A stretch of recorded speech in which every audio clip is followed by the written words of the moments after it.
Sorbonne. Meurtrière Sorbonne. Tant de beaux livres brûlés, de corps suppliciés, d'âmes perdues, hein, de ce que tu fis passer pour hérétique. Il a reconnu son erreur avant de mourir. Je ne doute pas que son âme ait trouvé la paix. Il a reconnu son erreur avant de mourir. Je ne doute pas que son âme ait trouvé la paix. Il a reconnu son erreur avant de mourir. Comment mentir avec tant d'impudence? Comment ose-t-il, après qu'un supplicié ait péri, répandre le bruit qu'il a chanté la gloire de ses juges sur le bûcher? Berquin brûlé, Jean de Catius brûlé comme un rançorin, au prétexte d'hérésie en faveur de la réforme. Dolay brûlé, mauvais, scandaleux, schismatique, hérétique, hein? Fauteur et défenseur des erreurs, pernicieux à la religion chrétienne. Tous trois meilleurs chrétiens que leur juge. Enfants de la folie qui estiment que c'est un moins grand crime d'égorger 1000 hommes que de coudre une seule fois la chaussure d'un pauvre le dimanche. Déclenchant guerre, allumant brasier. Ils ont mis l'Europe à feu et à sang. Comment ai-je pu échapper aux flammes? Messieurs, j'ai examiné, longuement pesé, les mots du livret de maître François Rabelais. Grandes annales très véritables des gestes et merveilleux faits du grand Pantagruel, roi des dipsodes.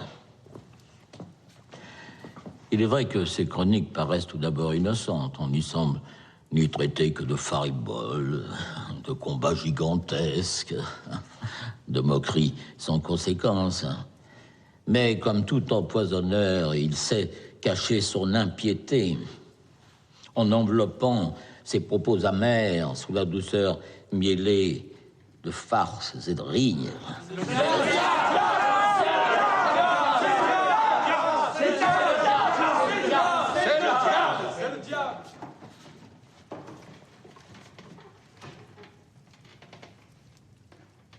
Le diable.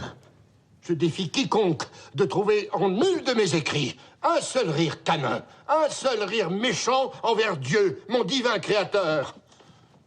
Soit, mais ce Pantagruel, après plusieurs sentences captieuses et scandaleuses, s'efforce à ôter toute révérence au saint texte de l'Évangile. Au chapitre 1er, la généalogie des géants est comparée en horrible sarcasme à celle du Christ. Il y a plus de quarantaine de nuits, apparaît Chalbrotte, le premier des géants, qui engendra Sarabotte, qui engendra Faribotte, qui engendra Urtali. Qui fut beau mangeur de soupe et régna au temps du déluge. Qui engendra Appemouche, qui premier inventa de fumer la langue de bœuf. Qui engendra Gaïof, lequel avait les couilles du peuple et le vit en bois de cormier. N'est-ce pas là se moquer hautement de l'évangile de Matthieu? Abraham engendra Isaac.